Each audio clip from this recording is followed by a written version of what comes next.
জানিয়ে দিব আজকের বাংলার আপডেট সংবাদ। শুরুতেই সংবাদ শিরোনাম। হাসিনার চাপ শুরু। পুলিশ হত্যার বিচার করতেই হবে তারেক রহমানকে, থাকছে প্রতিবেদনে। বাংলাদেশের পালাবদল, তারেকের হাত ধরেই ফিরবেন হাসিনা, থাকছে প্রতিবেদনে। ইউনুসের বিরুদ্ধে মামলার শুনানি। হাসিনার মাস্টার প্ল্যানে বিপদে ইউনুস, থাকছে প্রতিবেদনে। ক্ষমতা ছাড়ার আগেই গোপন মিশন, আলোচনায় মোহাম্মদ ইউনুস, থাকছে প্রতিবেদনে। মোদির চিঠি পেয়েই তারেক রহমানের খেলা শুরু, থাকছে প্রতিবেদনে। জুলাই সনদ ও সংবিধানের কবর, ভয়ঙ্কর ভয়ে জামাত ও এনসিপি, থাকছে প্রতিবেদনে। এতক্ষণ শুনতেছিলেন সংবাদ শিরোনাম, এখন বিস্তারিত।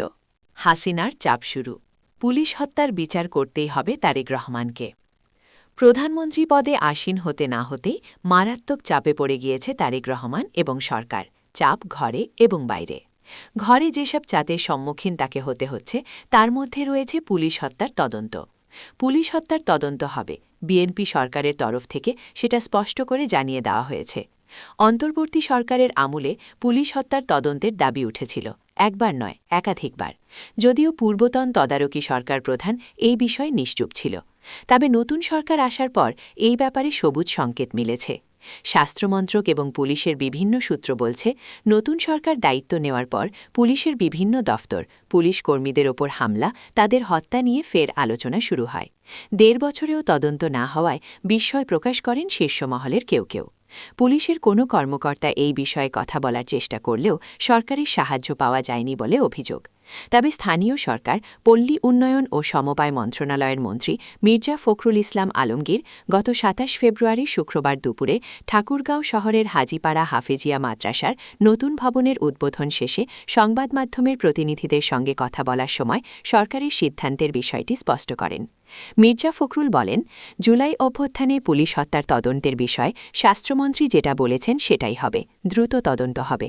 দীর্ঘদিন ধরে আমরা শুনে আসছিলাম ফ্যাসিস্ট সরকার রাষ্ট্রীয় বিভিন্ন প্রতিষ্ঠানকে দুর্বল ও অকার্যকর করে ফেলেছিল। নতুন সরকারের সামনে বড় চ্যালেঞ্জ হল সেসব প্রতিষ্ঠানকে পুনর্গঠন করা, জবাবদিহিতা নিশ্চিত করা এবং সুশাসনের কাঠামো পুনঃপ্রতিষ্ঠিত করা। জুলাই আন্দোলন নিয়ে তারেক রহমান সরকারের অবস্থান হল, এই আন্দোলনে যারা নেতৃত্ব দিয়েছে, যারা অংশগ্রহণ করেছে, তাদেরকে নিশ্চিতভাবে আইনি এবং সাংবিধানিক সুরক্ষা দিতে চায় বিএনপি। কিন্তু তার মানে এই নয় বিএনপি হত্যা, অগ্নিসংযোগ, লুটপাট, রাষ্ট্রীয় স্থাপনায় হামলাকারী, রাষ্ট্রীয় স্থাপনা ধ্বংসকারী অপরাধীদের আইনি সুরক্ষা বা সাংবিধানিক সুরক্ষা দেবে। এখন প্রশ্ন হল, কারা ৭ জুলাই আন্দোলনকারী আর কারা যে অপরাধী, খুনি, অগ্নিসংযোগকারী এবং রাষ্ট্রীয় স্থাপনায় হামলাকারী? এই বিষয়ে একটা স্পষ্ট ছবি পেতে বিএনপি সরকার খুব শীঘ্রই পুলিশ হত্যার তদন্তের নির্দেশ দেবে। বাংলাদেশে জুলাই আন্দোলন এবং পরবর্তী পর্যায়ে যে পুলিশ হত্যার ঘটনা ঘটেছে সেই সব ঘটনাগুলির বিচার হবে কিনা তা নিয়ে বিএনপির এক একজন মন্ত্রী এক এক রকম বক্তব্য দিচ্ছেন।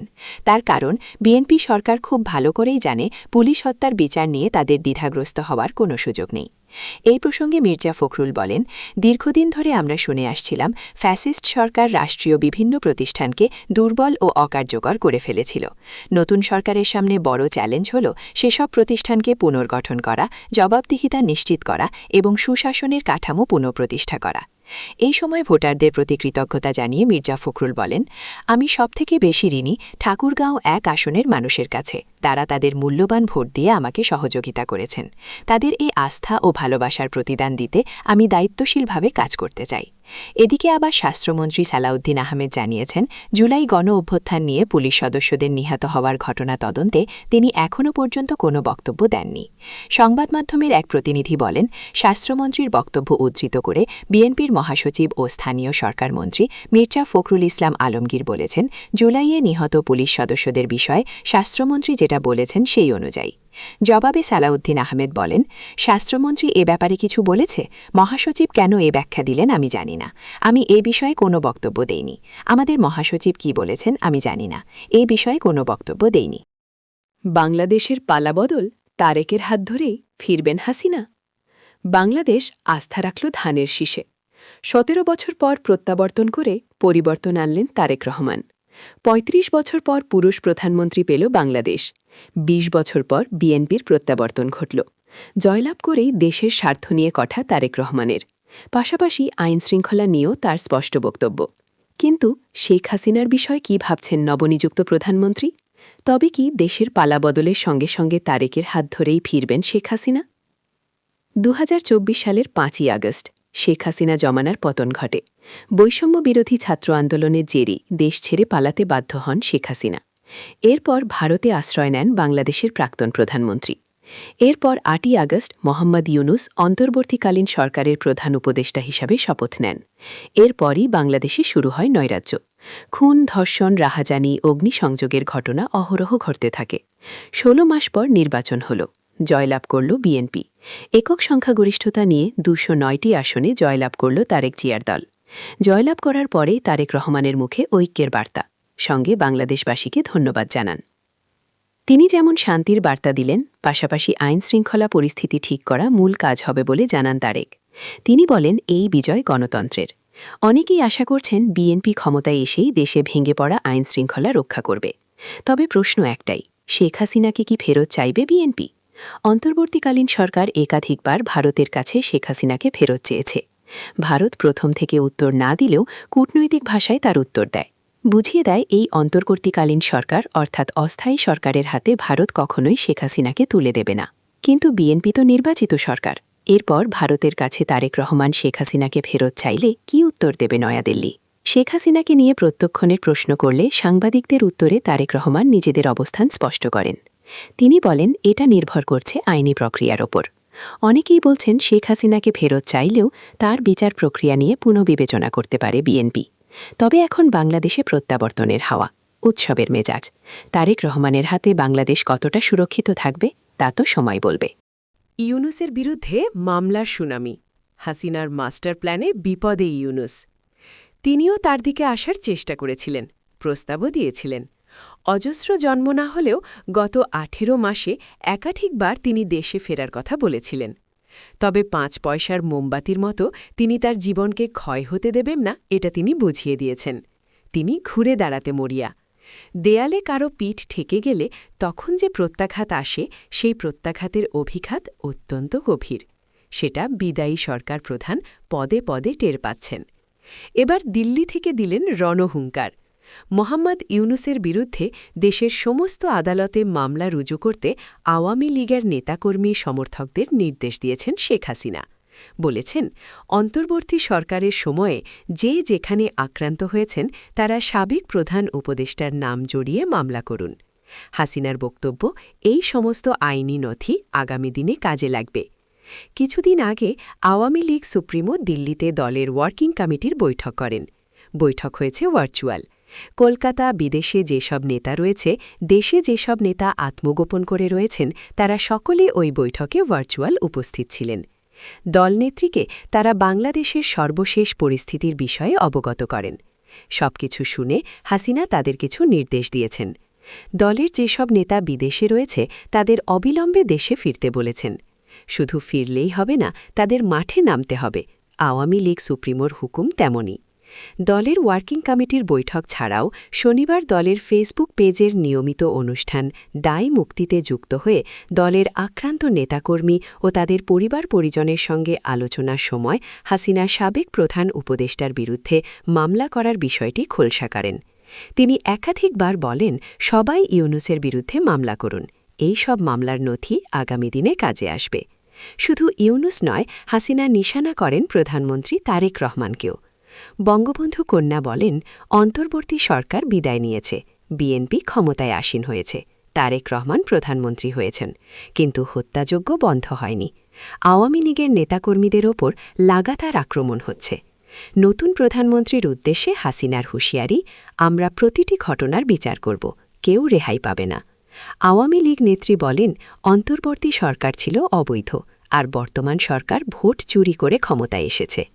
সামাজিক যোগাযোগ মাধ্যমে শেখ হাসিনার একটি অডিও বার্তা ভাইরাল হয়েছে। নিউ বর্তমান সেই ভিডিওর সত্যতা যাচাই করেনি। অডিও বার্তায় আওয়ামী লীগ সুপ্রিমো বলেন, আসবো তো বটেই। এখন একজনের রাজত্ব দেখলেন আপনারা, আরেকজনের রাজত্ব একটু আমরা দেখি। আমি শীঘ্রই চলে আসব সময় মতো। সবাইকে আমি ধন্যবাদ জানাই। আমার শুভেচ্ছা নেবেন, আগাম ঈদের শুভেচ্ছা নেবেন এবং সবাই ভালো থাকবেন, সুস্থ থাকবেন। খোদা হাফেজ। জয় বাংলা, জয় বঙ্গবন্ধু। ভালো থাকবেন। বাংলাদেশ চিরজীবী হোক। তারেক রহমানের দেশে ফেরা নিয়েও মন্তব্য করেন হাসিনা। আওয়ামী লীগ সুপ্রিমো বলেন, আমি জানি তারেক রহমান কিভাবে দেশে ফিরেছেন। প্রসঙ্গত, মা বেগম জিয়া অসুস্থ থাকাকালীন তারেক রহমানের দেশে ফেরার কথা ছিল। তিনি নিজেই সেটা জানিয়েছেন। কিন্তু কোনো এক রহস্যজনক কারণে ঘরোয়াপসি সাময়িকভাবে পিছিয়ে দেন। বাতাসে রটে যায় সেনাবাহিনীর থেকে সবুজ সংকেত না পাওয়ার কারণেই নাকি তারেক দেশে ফিরতে পারছিলেন না। আবার কোনো প্রান্ত থেকে বলা হয়, আমেরিকা এবং ভারতের তরফ থেকে সবুজ সংকেত না পাওয়ার জন্য তারেক জিয়া দেশে ফিরতে পারছে না। নানা জল্পনার অবসান ঘটিয়ে তারেক দেশে ফেরেন।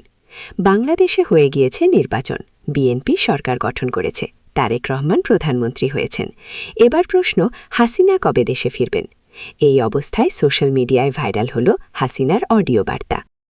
মোদির চিঠি পেয়েই তারেক রহমানের খেলা শুরু। অনেক জল্পনার পর বাংলাদেশে নতুন সরকার গঠিত হয়েছে। মঙ্গলবার ঢাকায় নতুন বাংলাদেশ সরকারের শপথগ্রহণ অনুষ্ঠানে যোগ দেন ভারতের লোকসভার স্পিকার ওম বিড়লা। সাম্প্রতিক সাধারণ নির্বাচনে বাংলাদেশ জাতীয়তাবাদী দল বা বিএনপি নিরঙ্কুশ জয়লাভ করে এবং প্রায় 2 দশক পর ক্ষমতায় ফিরে আসে।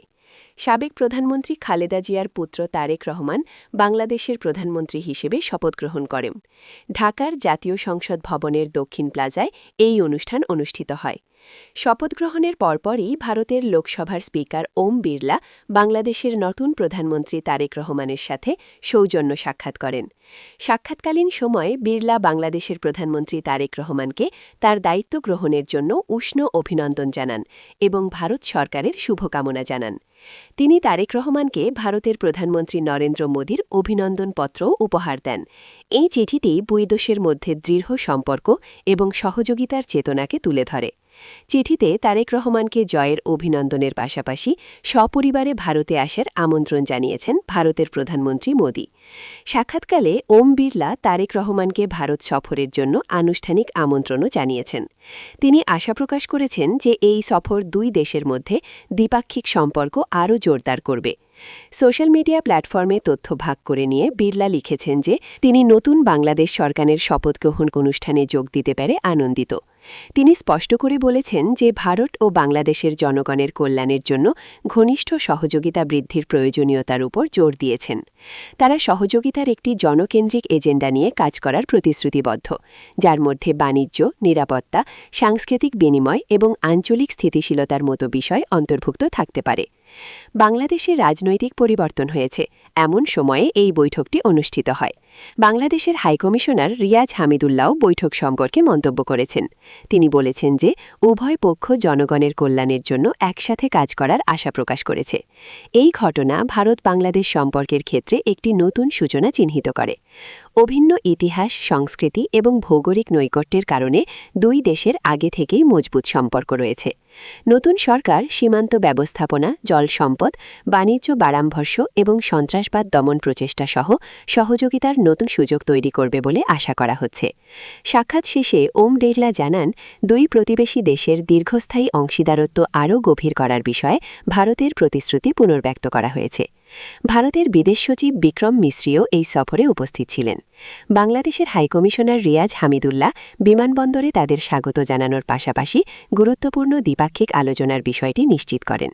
ইউনুস আমলে ভারত বাংলাদেশের যে দূরত্ব তৈরি হয়েছিল, বাংলাদেশের নবনিযুক্ত প্রধানমন্ত্রী তারেক রহমান সিংহাসনে আসার সাথে সাথেই ভারতের তৎপরতা এবং বাংলাদেশের নতুন সরকার অর্থাৎ বিএনপি সরকারের প্রধানমন্ত্রী তারেক রহমানও যেভাবে ভারতকে গ্রহণ করেছেন, স্বাভাবিকভাবেই বোঝা যাচ্ছে ভারত বাংলাদেশের সম্পর্কের উন্নতি ঘটতে চলেছে এবং ইউনুসের মতন কুচক্রকারী উপদেষ্টারা একে একে বাংলাদেশ ত্যাগ করছেন গোপনে।